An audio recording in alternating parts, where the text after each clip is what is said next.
그들이 예루살렘에 가까이 가서 감람산 bet박에 이르렀을 때에 예수께서 두 제자를 보내시며 이르시되 너희는 맞은편 마을로 가라. 그리하면 곧 메인 나귀와 나귀 새끼가 함께 있는 것을 보리니 풀어 내게로 끌고 오라. 만일 누가 무슨 말을 하거든 주가 쓰시겠다 하라. 그리하면 즉시 보내리라 하시니 이는 선지자를 통하여 하신 말씀을 이루려 하심이라. 일렀으되 시온의 딸에게 이르기를 내 왕이 내게 임하나니 그는 겸손하여 낙이 곧 멍에 매는 짐승의 새끼를 탔도다 하라 하였느니라. 제자들이 가서 예수께서 명하신 대로 하여 나귀와 나귀 새끼를 끌고 와서 자기들의 겉옷을 그 위에 얹으시며 예수께서 그 위에 타시니 무리의 대다수는 그들의 겉옷을 길에 펴고 다른 이들은 나뭇가지를 베어 길에 펴고 앞에서 가고 뒤에서 따르는 무리가 소리 높여 이르되 호산나 다윗의 자손이여 찬송하리로다. 주의 이름으로 오시는 이여 가장 높은 곳에서 호산나 하더라. 아멘. 예, 어떤 분은 혹시 오늘 이 본문을 읽으면서 잠깐 당황하신 분 있으십니까? 목사님 오늘 종료절이 아닌데요. 어, 혹시 그렇게 예, 생각하신 분 감사합니다. 예, 오늘 교회 절기적으로는 오늘이 종료주일은 아닙니다. 언제가 종료주일이냐? 부활절 바로 직전 주일. 그러니까 다음 주일이 종료주일입니다. 예루살렘에 십자가를 지시러 입성한 그리고 그 이후에 재판받으시고 이제 십자가에 달리시고 부활에 이르기까지 그 다음 주가 부활 주간인데 제가 왜 이렇게 한 주간 당겼냐면 보통 교회는 이거를 이런 식으로 우리 교회 예배는 이렇게 갑니다. 다음 주일에 종료주일을 지키고 그리고 그 주간이 고난주간이 됩니다. 고난주간이 돼서 뭐 예를 들면 고난주간 금요기도회, 새벽기도회, 금요기도회 이렇게 고난주간에 또 예배를 드리면서 지나갑니다.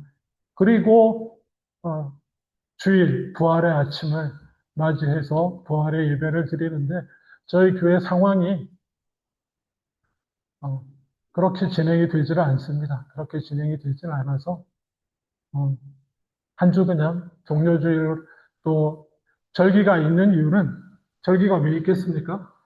절기가 있는 이유는 그때 그 절기에 해당하는 그 바른 뜻과 의미는 우리가 반드시 기억하자.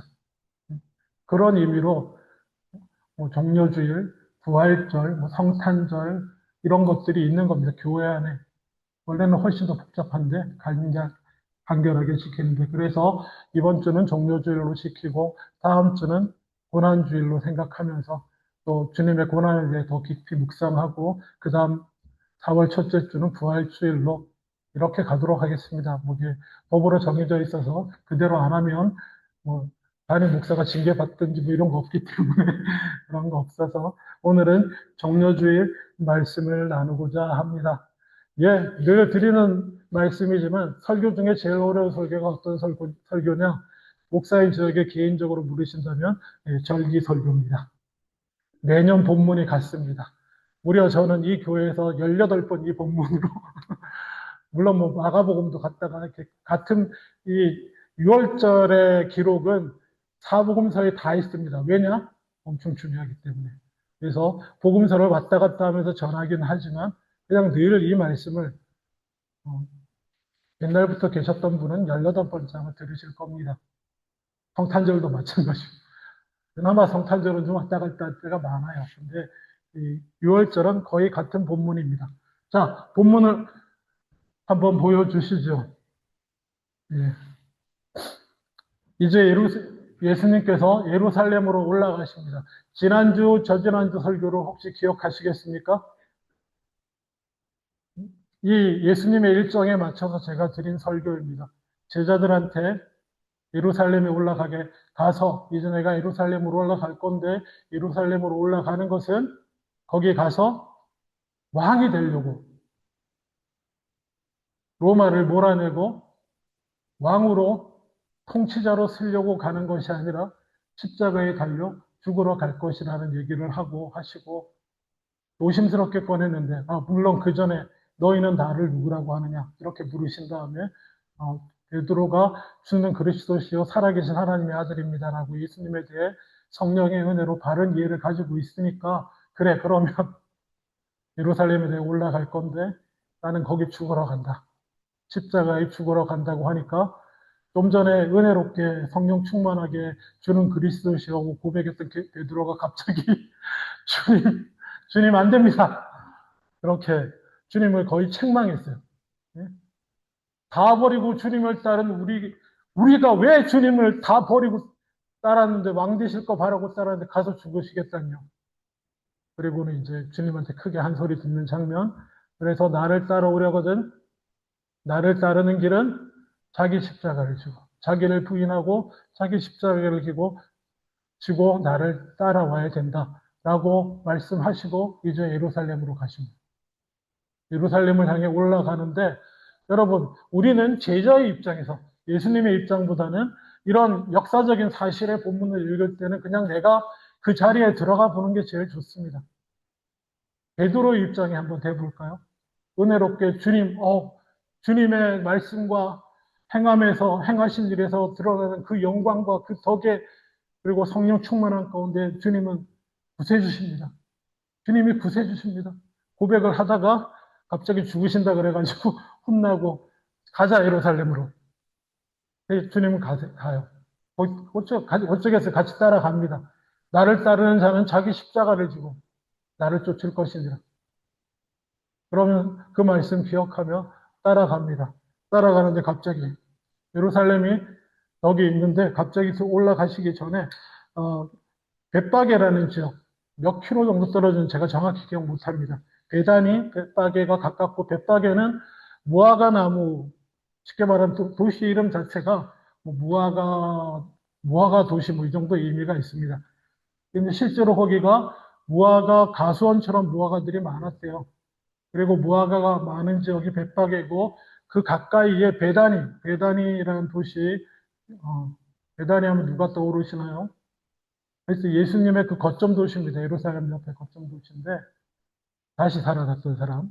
하여튼 기억하시고. 근데 이렇게 역사적으로는 이렇게 이해가 됩니다. 그 벳바게라는 곳에 무화과 나무가 많았는데 이 무화과 나무는 거의 식량이에요. 그 척박한 땅에서 나는 것들, 대추야자, 올리브, 무화과, 뭐 이 정도거든요. 그래서 놀랍게도 첫 열매들은 그 당도가 낮답니다. 첫 번째 나무, 그해 첫째 열리는 무화과 열매는 당도가 낮아서 그 성경의 구약의 정신을 따랐겠죠. 가난한 사람들이 따가도록 뒀다고 합니다. 그래서 그 벳바게 주변에는 가난한 사람들이 무리져 있는 곳이 형성되어 있었는데 그게 아마 배단이 아닐까 뭐 이렇게까지 보시는 분도 있는데 어쨌든 그런 벳바게를 근거지로 올라가시다가 갑자기 제자를 보내서 뭐라고 성경 그냥 보십시오. 제자를 보내서 맞은편 마을에 가면 나귀와 나귀 새끼가 있는 것을 볼 것인데 풀어서 갖고 와라. 좀 황당하지 않습니까? 누구 건지 알고 가다 보면 나귀하고 나귀 새끼 메인 거 보일 텐데 건너편 마을에 가면 가서 풀어와라. 그러면 제자로서 갑자기 어떤 질문이 듭니까? 이거 왜 가져가요? 주인이 뭐라 그러면 어떡합니까?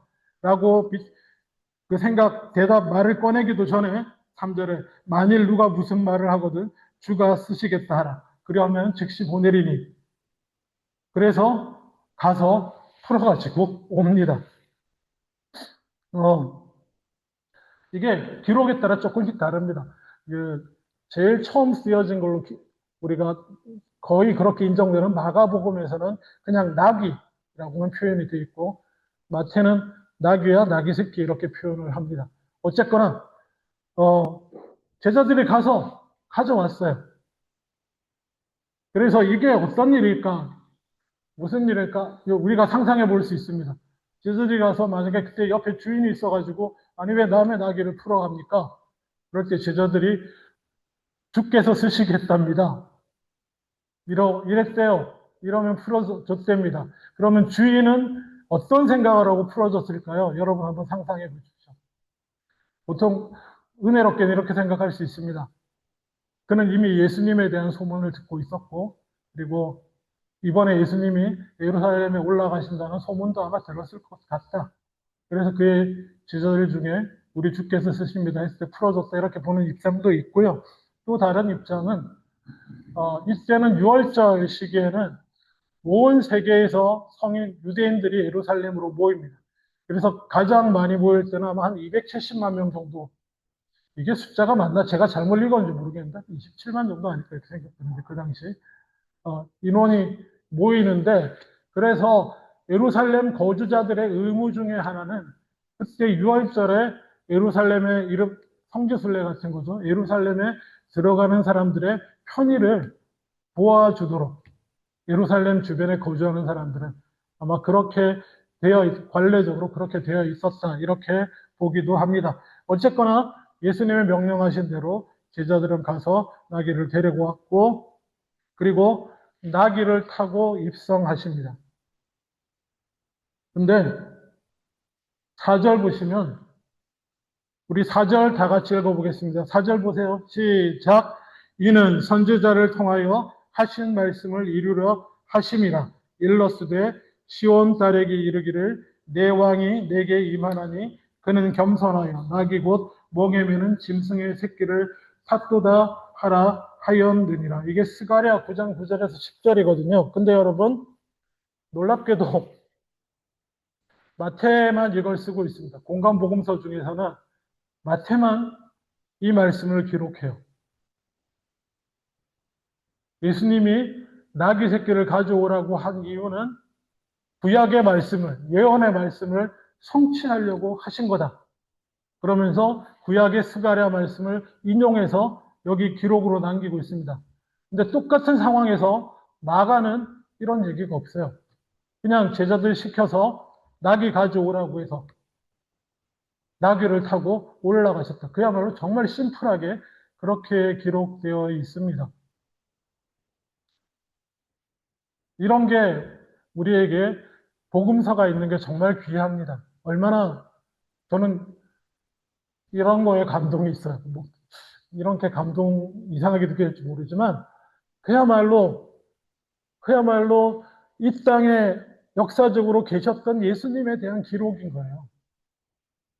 서로 말 맞추지 않습니다. 마가는 이방인이에요. 마가는 구약적인 배경이 없는 사람이에요. 그래서 예수님이 예루살렘에 입성할 때 어떻게 했나? 네. 나귀 타고 가셨대. 제자들 시켜서 나귀 풀어오라 그래가지고 나귀 타고 올라가셨어. 마가는 이 마인드예요. 근데 마태는 유대인입니다. 마태는 철저한 유대인이에요. 유대인은 그야말로 나면서부터 어려서부터 성경으로 글을 배웁니다. 구약으로 글을 배워요. 유대인들이 뭘 해가지고 우리나라 한국 사람도 마찬가지인데 뭐라고 그러죠? 글을 아는 이해율이 엄청 높잖아요. 고대 유대인들도 그랬습니다. 그냥 어릴 때부터 성경으로 자기 글을 배워 읽고 그래서 마태는 나귀 예수님이 물론 여러분 오해하지 마십시오. 성령의 역사로 성경은 성령의 역사로 우리 가운데 말씀으로 주어졌습니다. 근데 하나님은 각각 기록자들을 통해서 일하십니다. 그래서 마태가 유대인이라는 그 특성을 가지고 사용하셔서 다른 사람이라면 이방인 출신으로 예수 믿는 사람이라면 몰랐을 사실. 뭐요? 예수님이 구세주로 오셔서 이 땅에 오신 것, 예루살렘에 입성하는 것, 이것은 다 이미 구약의 말씀의 성취다라는 것을 마태복음을 통해서 우리에게 알려주고 있는 겁니다. 여러분 마태복음을 읽으시면 기억나시죠? 구약 성경 계속 인용합니다. 어릴 때 이랬던 거는 이 구약의 말씀이고 이거는 이때 구약의 말씀이고 마태는 자기가 유대인으로서 자기가 이해하는 대로 예수님을 볼 때마다 이것은 이것의 성취고 이것의 성취고 이게 다 되는 거예요. 그래서 마태는 그렇게 기록을 하고 있습니다. 나귀 새끼를 타십니다. 자, 여러분. 예수님이 나귀와 다른 것을 타지 않고 나귀와 나귀 새끼를 타신 것은 무엇을 나타내 줄까요? 한번 생각해 보시기 바랍니다. 그리고 나서 예수님이 나귀 새끼를 타고 입성하시는데 사람들이 그 앞에 엎드려서 겉옷을 나귀 위에 얹고, 성경대로입니다.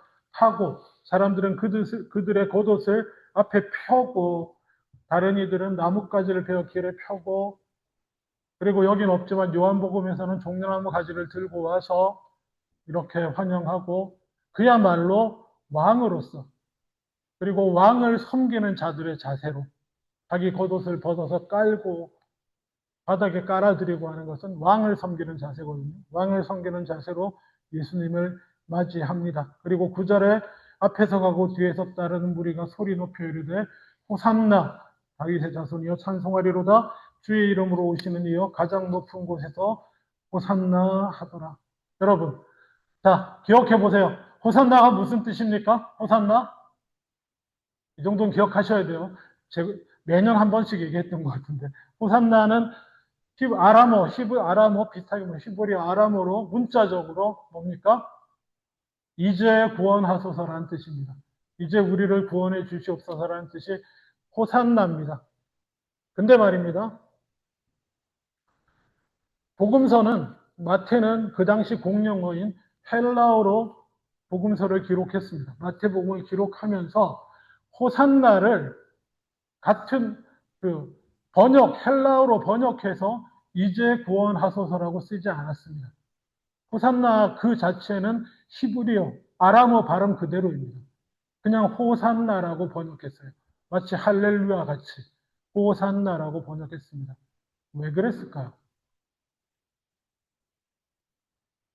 다른 예수님의 말씀, 히브리어로 아람으로 하신 말씀은 전부 헬라어로 다 번역해서 이렇게 적어놓고는 호산나라는 단어는 번역을 하지 않았습니다.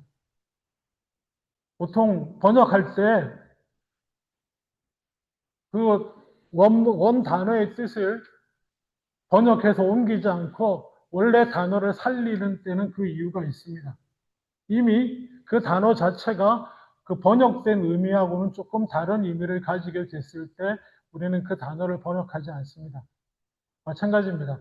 호산나는 이제 구원하소서라는 의미도 있지만 원래 문자적으로 따지면 호산나가 제일 가까운 단어, 한국말로 제일 가까운 단어가 뭘 것 같습니까? 오늘 주보에 힌트가 있습니다. 호산나를 한국말로 바꾸면 제일 가까운 단어 만세입니다. 만세. 만세. 호산나 하면 구세주 만세. 메시아 호산나. 메시아 만세. 왕께 만세. 이런 의미를 갖습니다. 그래서 오늘 설교 제목을 고민을 좀 했습니다. 구세주 만세를 할까? 왕께 만세를 할까? 그냥 호산나를 할까? 근데 기억하십시오. 호산나라고 할 때 우리가 갖는 그 느낌이 거의 많습니다. 우리 왕께 만세입니다. 왕께 만세. 그냥 우리 왕을 찬양하는 구호 같은 겁니다. 할렐루야, 호산나. 네. 그런 의미를 갖습니다. 자, 여러분, 6월절에 예수님이 예루살렘에 입성하실 때 사람들이 예수님을 따랐습니다. 예수님을 따라서 몰려왔습니다. 군중들이 예수님의 뒤를 따르고 또 소문 들었던 사람들, 예수님이 이번에 예루살렘으로 올라온다 그러더라. 소문 들은 사람들은 또 그 길가에서 기다리며 맞이했습니다. 여러분, 이 사람들은 예수님을 왜 기다렸을까요? 기다리고 환영했을까요? 요한복음 12장 9절에 이렇게 기록하고 있습니다. 제가 읽어드릴게요. 요한복음입니다. 요한복음 12장 9절에 유대인의 큰 무리가 예수께서 여기 계신 줄 알고 오니 이는 예수만 위함이 아니요 죽은 자 가운데서 살리신 나사로도 보려 함이라. 아주 인간적이고 솔직한 기록이 여기 있습니다. 저는 그래서 성경의 기록이 너무 놀라워요. 구세주 메시아 왕을 온 세상의 구주를 환영하러 다 모였다 이렇게 말하지 않습니다. 그렇게 말하지 않습니다. 사람들이 모여서 왁을 거렸는데 모인 사람들 중에 일부는 나사로를 보러 왔었다는 겁니다. 여러분, 나사로가 누굽니까? 마르다와 마리아의 오빠로서 그야말로 예수님 이전에 죽었던 자를 예수님이 살렸습니다. 죽었다 살아난 사람이에요. 그러니 얼마나 소문이 퍼져 있었겠습니까? 주변에. 통신망은 발달하지 않아도 옛날에도 소문은 엄청 빠릅니다. 그래서 예수님을 보러 나온 사람들 중에는 저기 나사로도 따르니까 나사로도 있을 거야. 그 다시 살아났다는 사람 진짜인지 한번 보자. 나사로 보러 나왔다는 겁니다. 이런 솔직하고 진실한 기록들이 있습니다. 그리고 또 다른 사람들은 누구겠습니까? 아마 대부분의 학자들이 동의하는 바로는 그야말로 유대인들이 기대하고 있었던 메시아. 그야말로 이 하나님의 백성이라고 자처하는 유대인들을 이 로마 지배의 고난에서부터 구원해 줄 메시아를 기대하면서 기다렸던, 그야말로 글자 그대로 우리를 구원해 주시옵소서라고 외쳤던 그런 사람들이 아마 거기 나와 있었을 것입니다. 그리고 실제로 소수의 무리, 어쩌면 소수의 무리, 진정으로 예수님의 예루살렘에 입성하는 것이 어떤 의미인지 아는 사람은 아마 소수이지 않을까 이렇게 생각합니다. 아마 제자들도 여전히 긴가민가 하면서 따랐을 거라고 생각이 듭니다. 자, 그러면 말입니다, 여러분. 예수님께서 첫 장면부터 한번 보시죠. 첫 장면에 예수님이 예루살렘에 입성할 때 택할 수 있는 방법은 여러 가지가 있습니다. 1번, 그냥 걸어 올라가신다. 군중들과 함께 이끌고서. 2번, 왕으로 올라가시는 거니까 옛날의 왕들처럼 어디서 말을 섭외해가지고 말을 타고 올라가실 수도 있어요. 그리고 3번이 나귀를 타신 건데, 보시면 예수님이 어떤 방식으로 예루살렘에 올라갈 건지 제자들이 알았습니까? 몰랐습니까? 한번 보세요. 본문을 보세요. 예수님이 어떤 방식으로 예루살렘에 올라갈 것인지 제자들이 알았을 것 같습니까? 몰랐을 것 같습니까? 제자들도 몰랐어요. 나귀 구해오라는 건 갑작스러운 일입니다. 당황스러운 일이에요. 근데 저는 이렇게 생각합니다. 예수님이 나귀를 타시기로 이미 마음에 정하신 것입니다. 예루살렘에 입성하기 전에 다리 아픈데 뭐 탈 거 없나? 나귀나 탈까? 말은 비싸니까 당장 구하기 힘들고 저 건너편 마을에 보니 저 멀리 나귀가 있네? 그러셨을 것 같습니까? 아니요, 그렇지 않습니다. 예수님은 선택하신 거예요. 나귀를 타고 올라가시기로. 이게 무슨 말입니까? 예수님은 스가랴 구약의 말씀을 자기에게서 이루어지고 있음을 보여주기를 원하신 것입니다. 내가 그 구약에 예언한 스가랴서 9장 9절에서 10절에 예언된 그 구세주가 나다. 자기 입으로 크게 외치지는 않으셨지만 그냥 그거를 드러내시기로 한 겁니다. 그동안 드러내시지 않다가. 특별히 마태복음 21장 오늘 안 읽었지만 이 15절에서 16절 보면 대제사장들과 서기관들이 예수의 하시는 이상한 일과 또 성전에서 소리질러 호산나 다윗의 자손이야 하는 아이들을 보고 분해서 예수께 말하되 저희의 하는 말을 듣느냐? 예수께서 가라사대 그렇다. 어린아기와 젖먹이들의 입에서 나오는 찬미를 온전케 하셨나이다 함을 너희가 읽어본 일이 없느냐 하시고 시편 8편을 인용해서 이게 무슨 말입니까? 쟤들이 호산나면서 너를 구세주라고 메시아라고 왕이라고 찬양하는 소리를 듣느냐? 서기관과 바리사인들의 입장에서는 이 무슨 신성모독적이고 참남한 뒷거리인가? 네가 지금 이걸 네가 듣고 있느냐? 받아들이냐 이거를. 그럴 때 예수님의 대답은 그렇다입니다. 그렇다. 여러분, 예수님이 자신을 주와 그리스도로 하나님이 정하신 메시아로 당당하게 그렇다라고 말씀하신 겁니다. 비밀이 아닙니다. 예수님은 구세주로 오셨던 겁니다. 그리고 왕으로 구세주로 예루살렘에 입성합니다. 논쟁의 여지가 없습니다. 예수님은 기꺼이 메시아로 구세주로 왕으로 찬양하는 자기를 향한 찬양을 받으셨습니다. 서기관과 바리새인들의 반대와 협박에도 굴하지 아니하고 그렇다. 저 찬양은 나를 향한 것이다. 내가 구세주다. 근데 나는 무력으로 로마를 몰아내고 귀엽고 정치적인 왕으로 입성하는 것이 아니라 십자가에 달려 죽으러 입성한다. 라고 하는 사실을 보여주시는 겁니다. 주님은 죽으러 가십니다.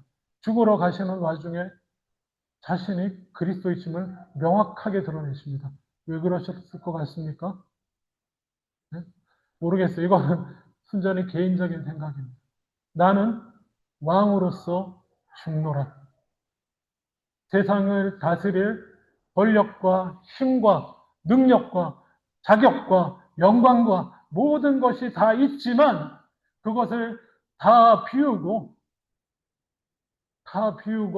온 세상의 죄와 악을 그 죄짐을 인류의 구원을 위해 그 죄짐을 내가 대신 지기 위해서 나는 십자가에 올라서 죽는다.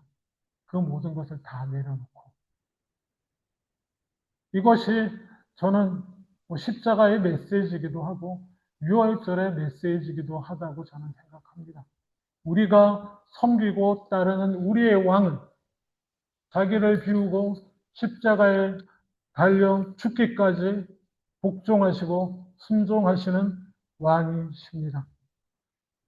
여러분, 우리는 말입니다. 예수님을 왜 따르십니까? 예루살렘 앞에 나와서 이날 호산나 호산나 하면서 예수님을 찬양했던 이들은 아마 그야말로 호산나 이제 구원하여 주시옵소서. 지금 이 고통과 고난 가운데 있는 나를 구원해 주시옵소서. 라는 부르짖음이었을 겁니다. 정치적인 압제와 그리고 아사 직전에 있는 삶의 상태. 늘 말씀드렸죠. 예수님 당시에 대부분의 사람들은 아사 직전의 삶을 유지하고 있었습니다. 누누이 말씀드립니다. 먹을 거 좀 구하고 가서 먹을 거 좀 구해 먹고 와서 이 모임을 계속하죠. 아니 구하러 가다 굶어 죽을 거다. 비즈니스 쓰러질 거다. 그런 사람들 천지인 세계에서 우리를 구해 주시옵소서 라고 아마 부르짖었을 것입니다.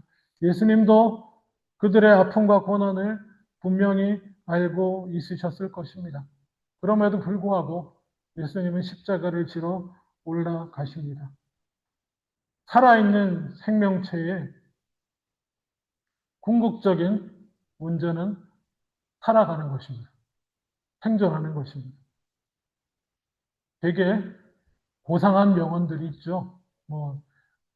훌륭한 사람이 남긴 고상한 명언들. 일찍 일어나는 새가 벌레를 잡는다. 이런 말 왜 합니까? 부지런함을 강조하는 것 같지만 알고 보면 생존하라고 굶어 죽지 말고 잘 살아남으라고 주는 그런 교훈들입니다. 우리의 모든 관심이 그렇습니다. 동물들도 물고기들이 물속에서 유유히 헤엄치고 있는 것 같지만 사실 뭐 하고 있는 겁니까? 생존하러 발버둥 치는 겁니다. 먹이 찾아서. 어떻게 하면 에너지 손실을 최소한으로 줄이고 몸 동작을 가장 에너지를 줄이면서 움직이다가 먹이를 찾아서 먹어서 에너지를 보충하고 살아갈 수 있을까? 저와 여러분은 다릅니까? 저와 여러분은 얼마나 다릅니까? 물론 이제 생존은 넘어선 것 같습니다.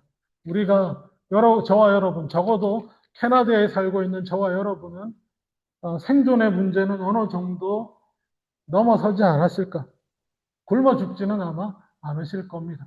그럼에도 불구하고 우리는 그 생존이라고 하는 그 출발점에서 살아남으려고 발버둥 치던 그 발버둥침의 그 방향성을 가지고 지금도 여전히 살아가고 있습니다. 자, 이제 먹고 사는 거는 굶는 건 해결됐으니까 이제는 뭐요? 맛있는 걸 먹어야겠죠. 이제 먹고 사는 거는 해결됐으니까 이제 입는 거 해결해야겠죠. 입는 거 해결됐으면 이제 좋은 걸 입어야겠죠. 이제는 먹고 입고 해결됐으면 살 곳도 정해져야겠죠. 살 곳은 정해졌으면 단 비만 피한다고 되는 게 아니라 더 좋은 살 곳을 찾아야지.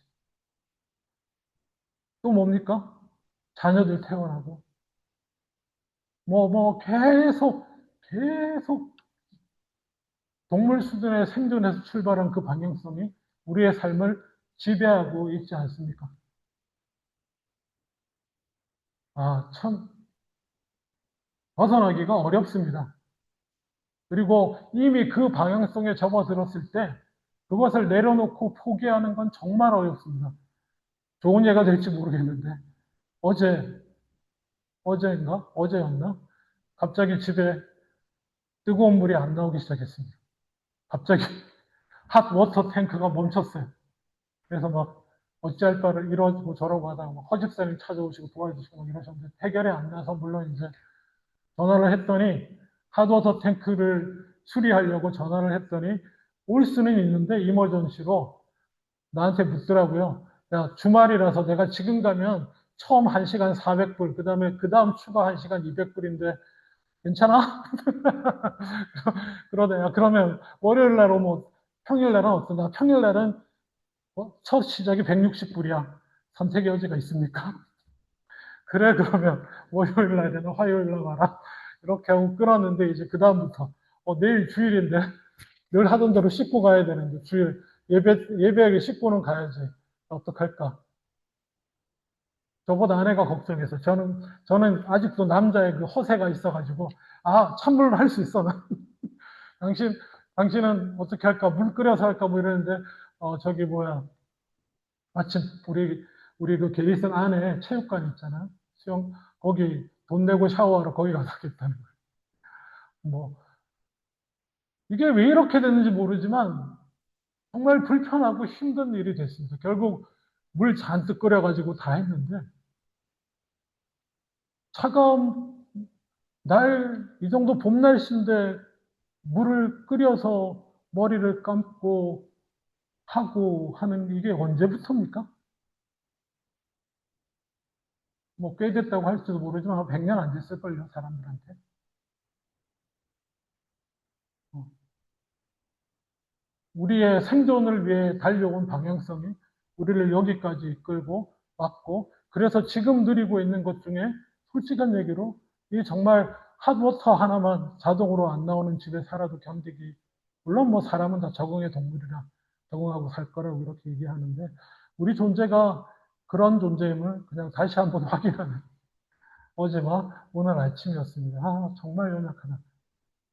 네. 그래서 말입니다. 우리가 예수님을 바라볼 때